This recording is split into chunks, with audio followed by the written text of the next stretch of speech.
Jojuang mata Krina Jemaat Tuhan Shalom Bandu Krina ija papekam tadi ngibas paksa si indah pengharapan kami Tuhan si masuk kam Krina kita menjua-jua dia kita masih berada pada masa-masa pandemi global indah tapi gegah Tuhan si jadi gegah tak melewati Krina masa-masa sulit indah. Mari ope dengan kita bengkat kubas renungan ta ibas kebaktin minggu indah. Mari ras kita tertoto kita sampatikel kami Tuhan. Berikan kesanusi dia peangkakan cakatan duman kami. Maka lu bagi megegeh kami. Ibas penaruhkan Tuhan. Ibas dalani Krina kegeluhan indah. Arkiteken Kristus Yesus. Amin. Nah kekelengan Tuhan mari si oge pustakanta. Si ibu ibas Lukas 4 ayat 31 dan 37 si jadi bahan ora tenta ibas minggu indah. Yogikan kami manbanta Krina, yogikan kami ibas bahasa Indonesia. Lukas 4 ayat 31 37. Baginda kata Tuhan. Kemudian Yesus pergi ke Kapernaum, sebuah kota di Galilea, lalu mengajar di situ pada hari-hari Sabat. Mereka takjub mendengar pengajarannya sebab perkataannya penuh kuasa. Di dalam rumah ibadat itu ada seorang yang kerasukan setan dan ia berteriak dengan suara keras, "Hai engkau Yesus orang Nazaret, apa urusanmu dengan kami? Engkau datang untuk membinasakan kami? Aku tahu siapa engkau yang kudus dari Allah."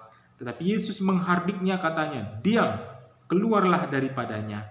Dan setan itu pun menghempaskan orang itu ke tengah-tengah orang banyak, lalu keluar daripadanya dan sama sekali tidak menyakitinya.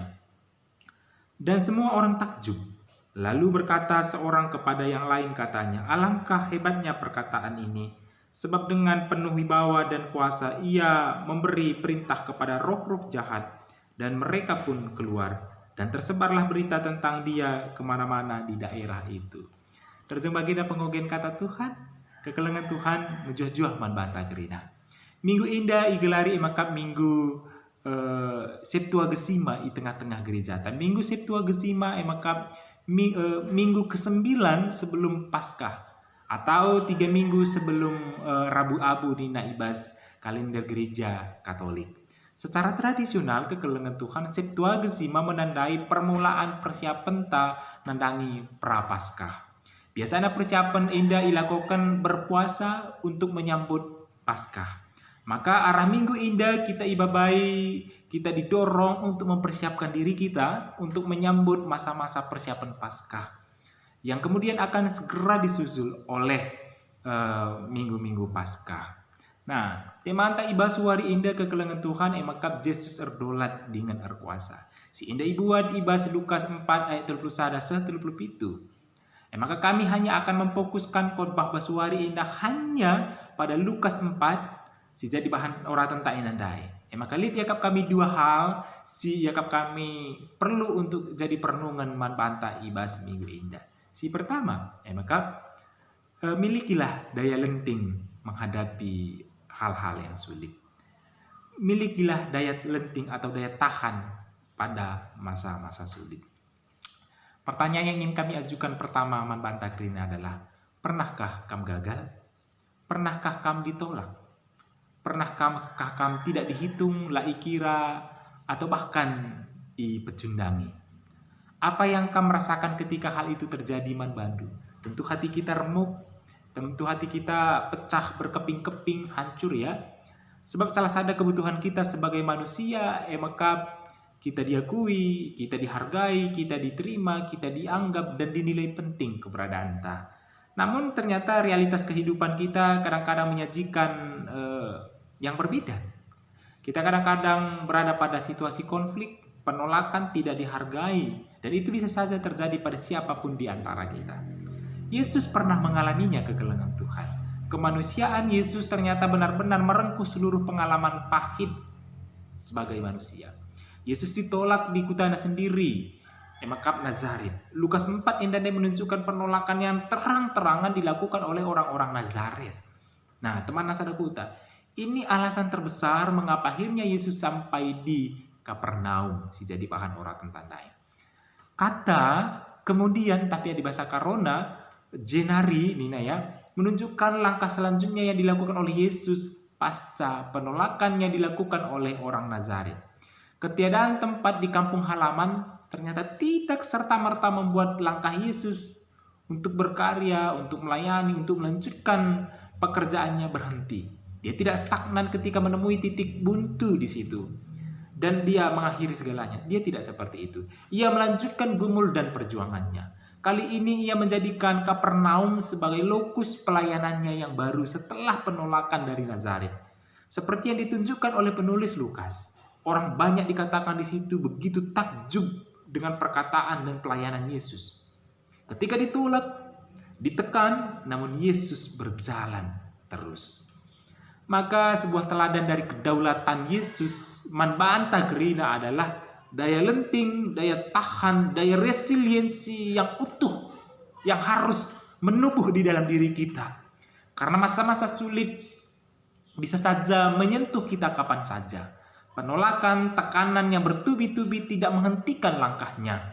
Ia memiliki cara untuk bertahan. Di tengah kegagalan, tekanan, penolakan, ia tidak mengutuki dirinya. Dan dia terus melanjutkan perjalanan dan memilih jalur lain. Ini adalah seni yang baik untuk kita bertahan di dalam kehidupan ini, yang diwariskan oleh Yesus sendiri.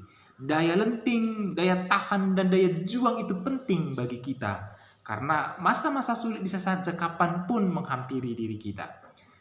Hidup tidak selalu indah. Hidup tidak selalu indah kekelengan Tuhan. Kita bisa saja ditolak oleh orang-orang yang kita harapkan menghargai dan menghormati kita. Tanpa kita duga-duga, keberadaan kita bisa saja tidak diinginkan oleh orang lain.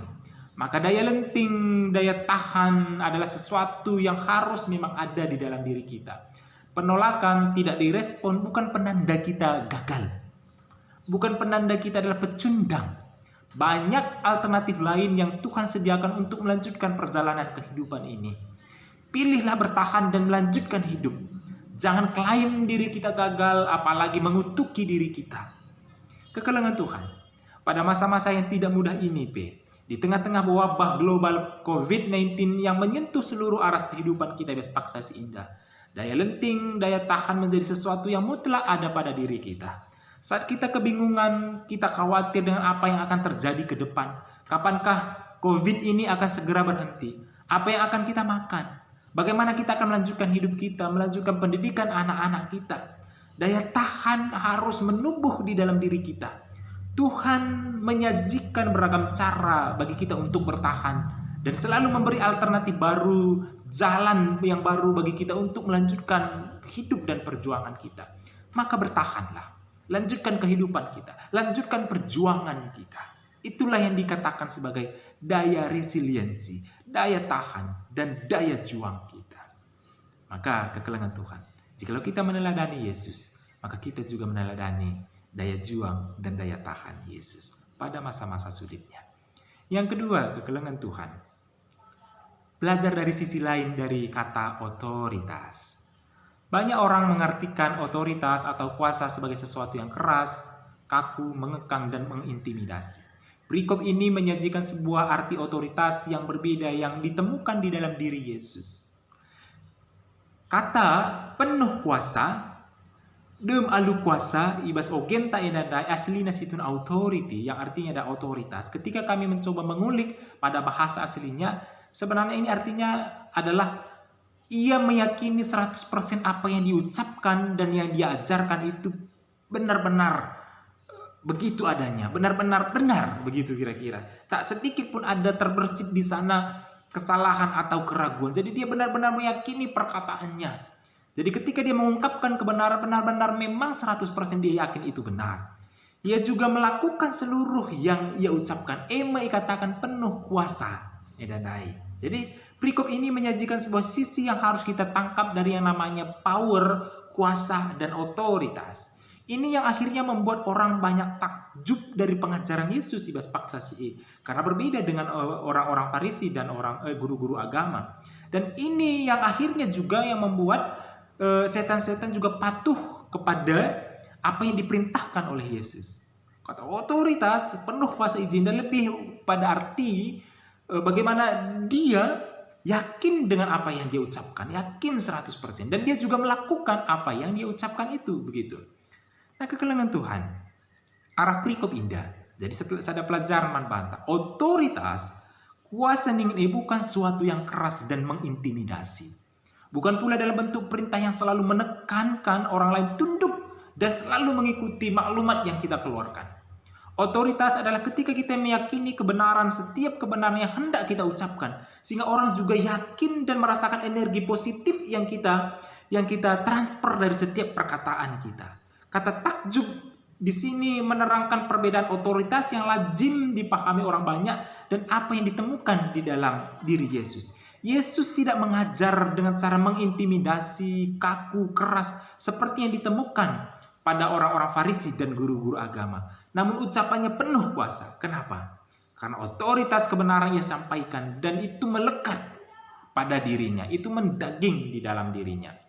Maka teladan yang seharusnya bisa menolong kita untuk hidup seperti yang diwariskan oleh Yesus adalah siapapun kita. Apakah kita orang tua, apakah kita pimpinan, apakah kita bos, apakah kita majelis pengurus PJJ dan sebagainya, meneladani Yesus. Berarti juga meneladani cara ia memimpin, berkarya, dan melayani.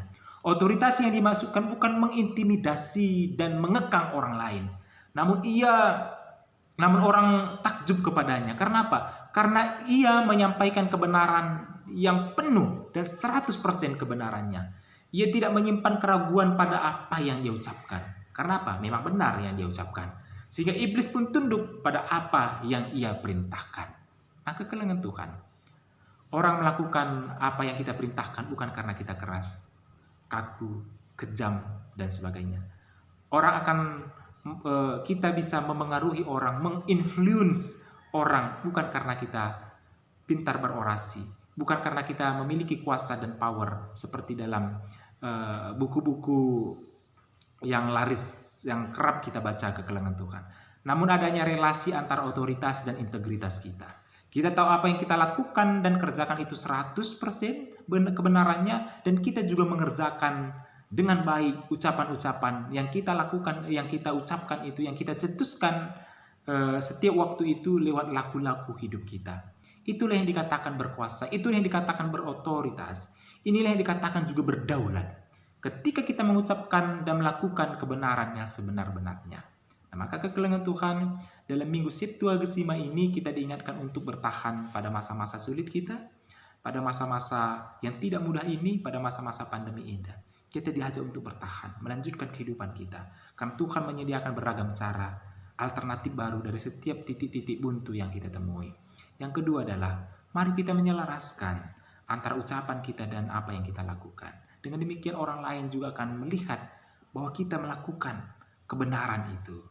Maka otoritas itu bukan hanya sesuatu yang membuat kaku, mengintimidasi dan keras dan sebagainya. Namun bagaimana kita meyakini kebenaran yang kita imani itu benar-benar benar 100% dan kita juga melakukannya.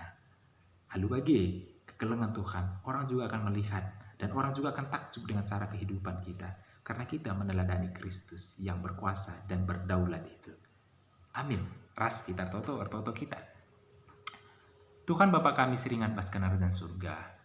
Berikan kesandu si badia nampati kami guna geluh ibas kini tekan kami mat bandu. Gia la mudah, gia la menukah, tapi tuhu-tuhu kami isampati oleh roh Tuhan guna ngelakukan cah ibas kegeluhan indah. Ertoto kami ibas Kristus Yesus juru selamat kami sing geluh. Amin.